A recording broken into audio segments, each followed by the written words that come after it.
I want you to think about something for a moment. Imagine that tomorrow morning you wake up and you've been made the most powerful person on earth.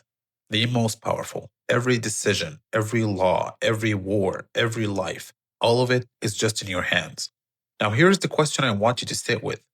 Would that make you happy? Because for most of us, if we're honest, the answer is yes. We think power would bring peace, that having control over everything would finally make us feel settled. But there was a man about 2,000 years ago who was given exactly that. He became the ruler of the entire Roman Empire, 70 million people, the most powerful empire in the known world. And every single morning, he woke up and reminded himself that he was going to die. Not because he was dark or depressed, but because it was the only thing that kept him sane. His name was Marcus Aurelius, and his story completely changed the way I think about power and about ambition and about what it actually means to live a good life. Stay with me, because by the time we're done here, you're going to see your own life very differently. So let me tell you who this man actually was, because most people have heard the name Marcus Aurelius, but they don't really know the story. He was born in 121 AD in Rome, into a wealthy, connected family. His father died when Marcus was very young, 3 years old, and he was raised primarily by his grandfather. From the beginning, people noticed something different about this boy. He was serious, unusually serious for his age. He wasn't interested in games or entertainment the way other kids were. He was interested in ideas. And here's what I found fascinating. When Marcus was about 6 years old, he was already studying philosophy. While other children were playing, this boy was sitting with teachers, asking questions about how to live properly. Fast forward to when he's 17. The emperor at the time, Hadrian, notices Marcus. And Hadrian is one of these emperors who actually cares about who comes after him. He doesn't just want someone powerful, he wants someone good. And when he looks at Marcus, he sees something he rarely sees in Rome. He sees someone who doesn't want power. Now think about that.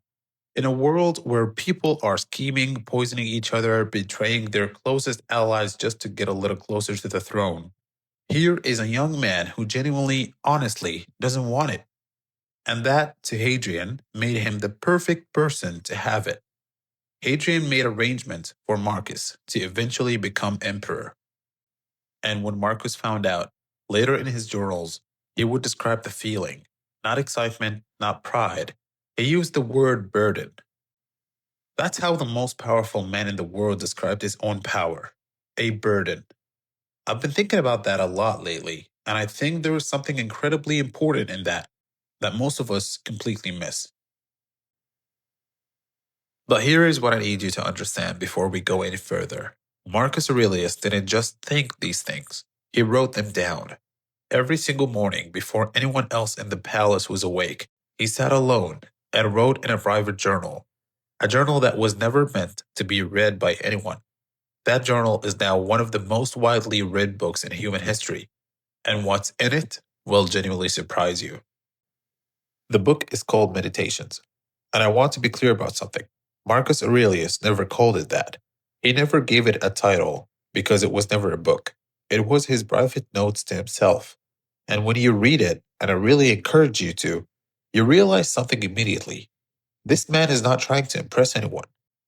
He's not performing wisdom. He's talking to himself, reminding himself of things he keeps forgetting, pushing himself to be better, catching himself when he slips. In one entry, he writes, "You woke up this morning. You're alive. Most people don't appreciate that. Don't waste it." In another, when you wake up, think about the difficult people you'll encounter today, the rude ones, the ungrateful ones, the dishonest ones, and remind yourself they are what they are because they don't know better. And you have a choice about how you respond. That second one hates me personally because I think most of us, when someone is rude to us, when someone dismisses us, when someone treats us unfairly, our instinct is to react, to defend ourselves, to give them back what they gave us. Marcus Aurelius is saying that reaction belongs to you and you can choose something better.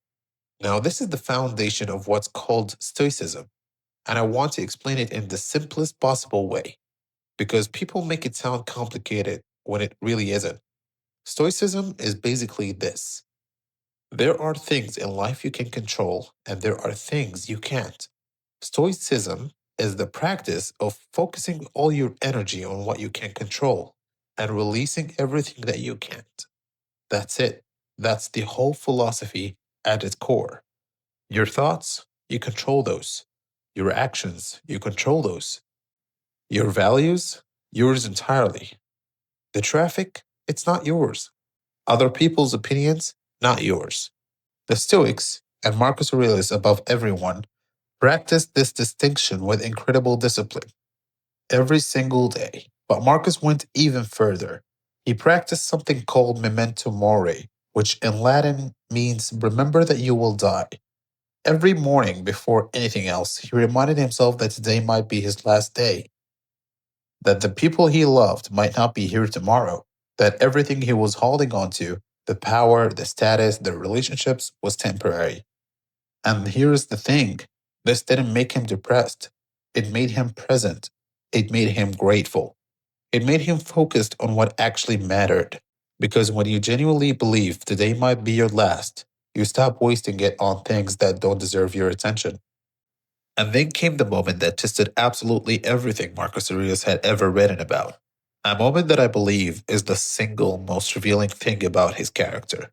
The man he trusted the most in the world declared himself emperor and marched an army toward Rome. His name was Avidius Cassius. He was one of Rome's greatest generals. Marcus had trusted him completely, given him enormous responsibility, considered him almost a brother.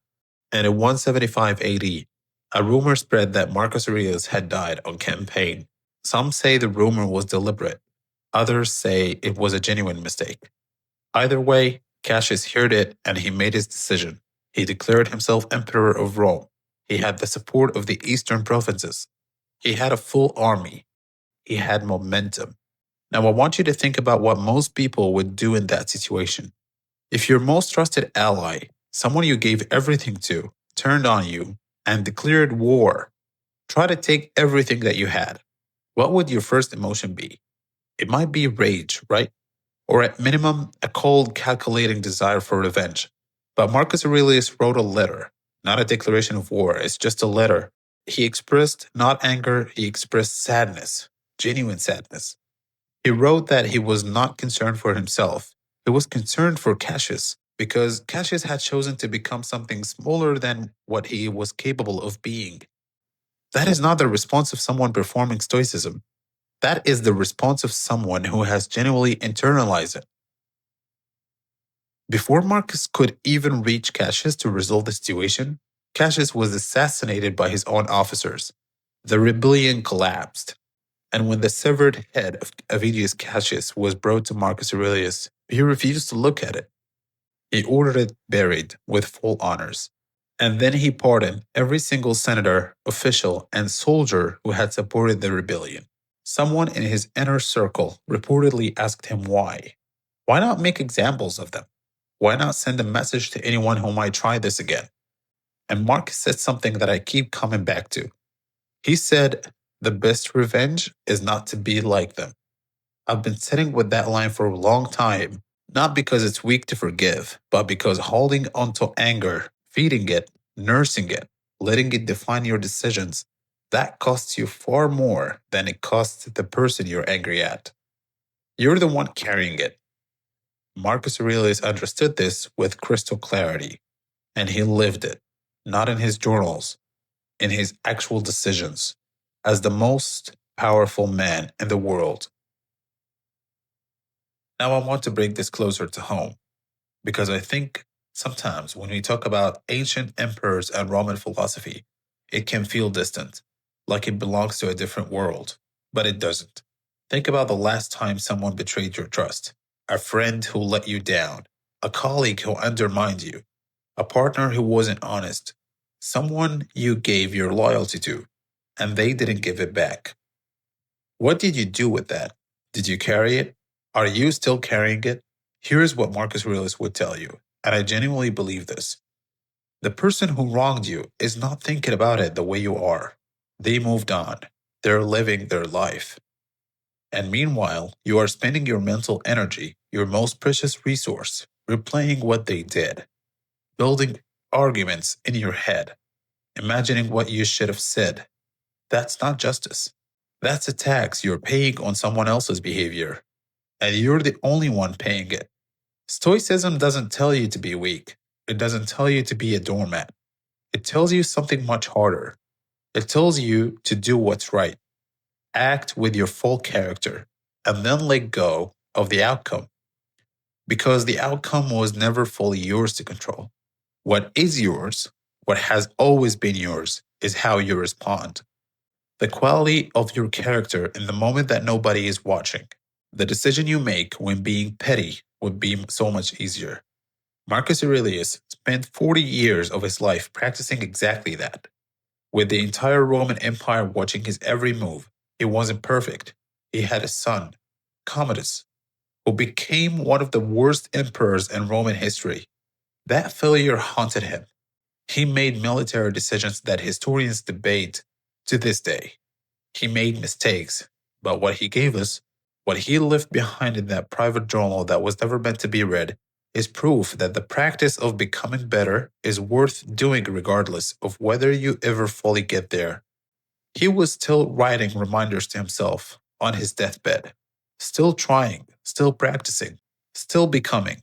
And I think that's the most human thing about him, not his wisdom, his persistence in pursuing it despite never quite reaching it. Marcus Aurelius died in 180 AD, on campaign, still working. He didn't retire to a villa. He didn't hand things over and walked away. He stayed until the end, because he believed that was what the moment required of him. In one of his final entries, he wrote something that I keep on my wall. He wrote, "Confine yourself to the present, not yesterday, not tomorrow, the present. This moment, right now, because this is the only moment you can actually have. Everything else is either memory or imagination." So here's what I want to leave with you today. Not a list of steps, not a productivity hack. Just a question. What would you do differently today, just today, if you genuinely treated it as your last? Not in a dramatic, everything is falling apart way. What would get your full attention? Who would you call? What would you stop putting off? What would you stop wasting energy on? That's memento mori, not a dark obsession with death, a bright, clear reminder to live. Leave me your answer in the comments. I genuinely read every single one. And I'd love to know what this brought up for you. If this gives you something to think about, something real, then subscribe. Because in the next one, I'm going to tell you about a man who started with absolutely nothing, who was legally owned by another human being, who had no rights, no freedom, no possessions, and who still somehow became the freest person in the Roman Empire. His name was Epictetus, and his story is going to change how you define freedom forever.